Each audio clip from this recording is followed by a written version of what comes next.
Les choses sont plus nuancées, on va dire, hein. Il faut dire les choses en détail.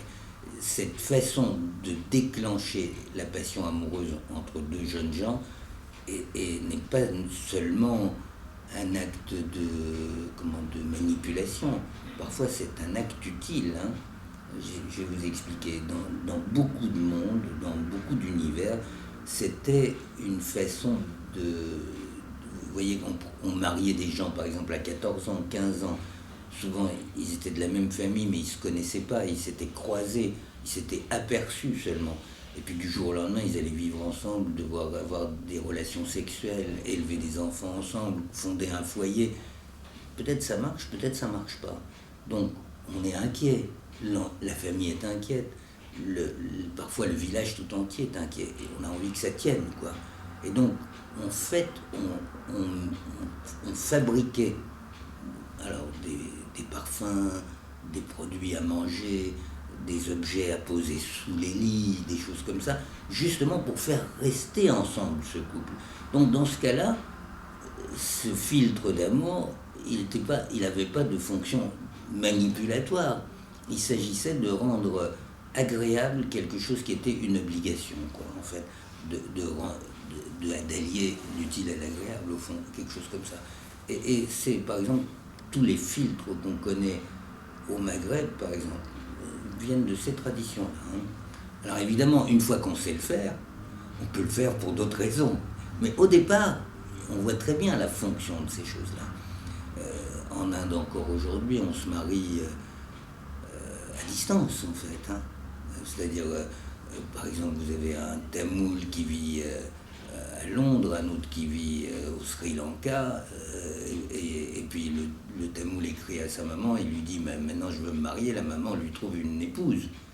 Ces deux jeunes gens vont se retrouver. Il faut faire en sorte que ça marche, quoi. On a fait tout ce boulot pour qu'ils se mettent ensemble, et c'est essentiellement à ça que servaient les filtres d'amour. Ça n'avait pas une fonction uniquement de manipulation des gens. Alors ça, c'est la base, si vous voulez. Après, évidemment, il y a des utilisations qui sont des utilisations, on va dire, perverses de ces filtres. Et puis, il y a des incriminations. Alors, vous avez deux types d'incriminations. Des gens qui disent je sens que qu'on m'a fait quelque chose, je ressens une passion amoureuse pour cette personne, alors que je suis marié, j'ai des enfants, j'ai pas du tout envie de quitter ma femme, etc. Ça, des choses comme ça, oui, on en rencontre. Et ça, ce sont des choses, je veux dire, raisonnables. On peut penser, il y a deux façons de le penser. On peut dire, il n'arrive pas à assumer la séduction qu'il a subie, mais c'est une séduction de la vie normale. Ou on peut dire, c'est sérieux, et prendre au sérieux ce qu'il est en train de dire. Et puis il y a une autre série de questions qui nous arrivent aussi, et qui sont dans la douleur, quoi, dans la maladie, hein. Et à ce moment-là, des gens, ça beaucoup, hein, dans les Antilles, en Haïti, à La Réunion, beaucoup, on entend beaucoup ce genre de plaintes. En fait, je suis malade, je me sens manipulé à distance, etc. Je sais que c'est cet homme-là qui m'a fait ça pour me capturer, en fait. Et très souvent, ce sont des femmes, hein, celles auxquelles je pense, que j'ai rencontrées, très souvent sont des femmes qui ont eu une relation passagère avec un homme, une fois, par exemple, et puis qui n'ont pas envie de poursuivre, pour une raison ou pour une autre, hein, une passade, une raison pour une autre. Et ensuite, qui se sentent, alors, en psychiatrie, on appelle ça l'automatisme mental, comme si l'autre était entré dans leur tête et qui se sentent commandés à distance.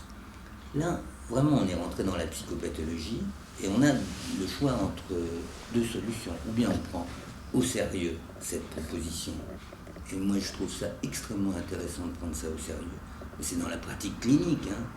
Si on prend ça au sérieux, on dit, bon, on va essayer de voir comment on vous sort d'affaire, quoi. partir de cette proposition.